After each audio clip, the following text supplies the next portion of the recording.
जिल्हा परिषदेसाठी भाजपच्या गटनेतेपदी आशिष जाधव यांच्या नावाची घोषणा जिल्हाध्यक्ष सम्राट महाडिक यांनी केली। विश्रामबाग येथील भाजपच्या जिल्हा कार्यालयात जिल्हा परिषद भाजपा गटनेते निवडीची प्रक्रिया पार पडली। यावेळी जिल्हाध्यक्ष महाडिक यांनी भोसे जिल्हा परिषद गटाचे नूतन सदस्य आशिष जाधव यांच्या नावाची गटनेते म्हणून अधिकृत घोषणा केली। यावेळी आमदार सुरेश खाडे, आमदार गोपीचंद पडळकर, आमदार सत्यजित देशमुख, जिल्हा सरचिटणीस विलास काळेबाग उपस्थित होते।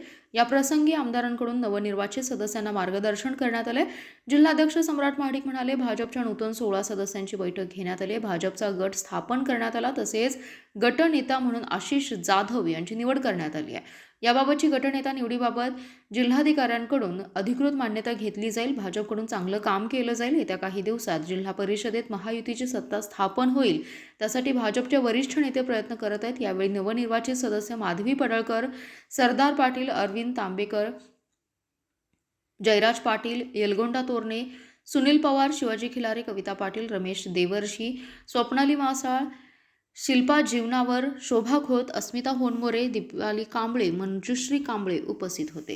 भारतीय जनता पार्टीच्या जिल्हा कार्यालयामध्ये नवीन निवडून आलेले भारतीय जनता पार्टीचे 16 सदस्य यांची बैठक आज या ठिकाणी पार पडली आणि या ठिकाणी गटनेताची निवड या ठिकाणी करण्यात आली। भोसे मतदारसंघातून निवडून आलेले आशिष जयवंत जाधव यांची गटनेता म्हणून सर्वानुमते या ठिकाणी निवड करण्यात आली।